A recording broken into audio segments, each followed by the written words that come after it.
असल में मौजूदा वक्त में आतंकवाद को उसी चश्मे से देखा जाता है जिसमें हर देश अपनी सुविधा और अपने फायदे के हिसाब से आतंकवाद की परिभाषा बदलता रहता है। जैसे जब तक अफगानिस्तान में अमेरिका को आतंकवाद के खिलाफ युद्ध लड़ना था, तब तक उसने तालिबान को एक आतंकवादी संगठन माना, लेकिन जब उसके हित पूरे हो गए तो उसने तालिबान के साथ हाथ मिला लिया, समझौता कर लिया, दोस्ती कर ली और आज अफगानिस्तान में तालिबान की सरकार है।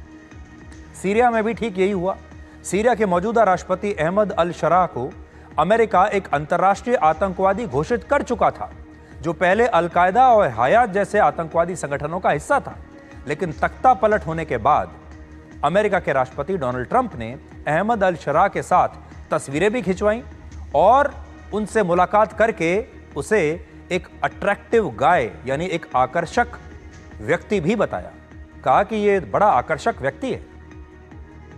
सोचिए, जिस आदमी को आतंकवादी घोषित किया हुआ था, फिर उसके साथ मीटिंग करते हैं, फोटो खिंचवाते हैं और कहते हैं ये बड़ा आकर्षक व्यक्ति है। आतंकवाद को लेकर दुनिया का नजरिया कैसे बदलता है, उसे आप इन दो तस्वीरों से समझिए। पहली खबर बांग्लादेश से है, जहां आतंकवादी संगठन जमाते इस्लामी पर लगे प्रतिबंध को वहां की सुप्रीम कोर्ट ने हटा दिया है। दूसरी खबर सीरिया से है, जिसे लेकर आज ही अमेरिका ने कहा है कि अब सीरिया में दूसरे देशों से आए जिहादी और आतंकवादी भी उसकी सेना में भर्ती हो पाएंगे।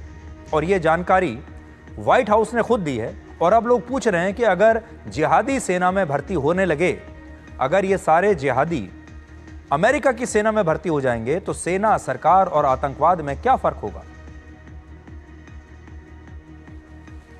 We also have taken significant steps to lift sanctions against Syria.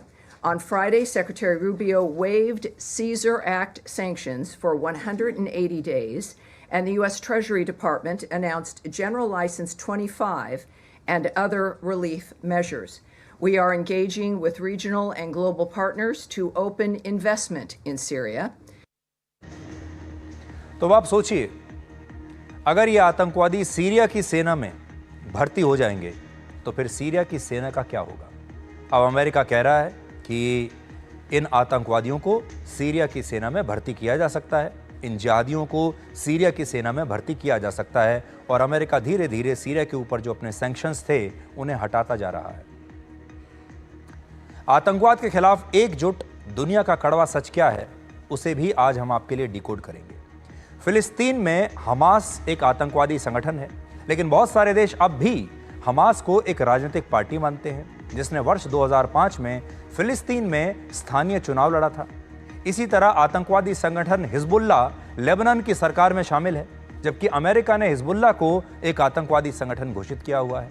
उत्तरी यमन में हूती की सरकार है, लेकिन यह भी असल में एक आतंकवादी संगठन है।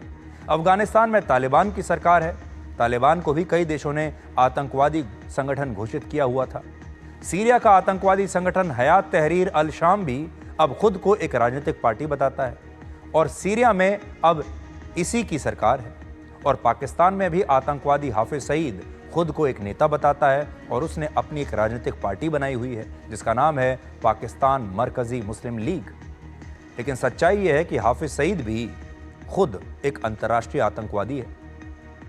बड़ी बात यह है कि ये आतंकवादी इसलिए खुद को एक नेता और सामाजिक कार्यकर्ता के रूप में पेश कर पाते हैं क्योंकि कुछ देश अपने निजी फायदों के लिए इनकी मदद करते हैं। वर्ष 2022 में भारत ने हाफिज सईद के बेटे तलहा सईद और लश्कर तैयबा के डिप्टी चीफ शाहिद महमूद को संयुक्त राष्ट्र में अंतर्राष्ट्रीय आतंकवादी घोषित करने की मांग की थी, लेकिन चीन इनके बचाव में आ गया और चीन ने वीटो का इस्तेमाल करके इन आतंकवादियों को बचा लिया। और बाद में इसी तलहा सईद ने पाकिस्तान में नेशनल असेंबली का चुनाव लड़ा और अब ये एक नेता बन चुका है।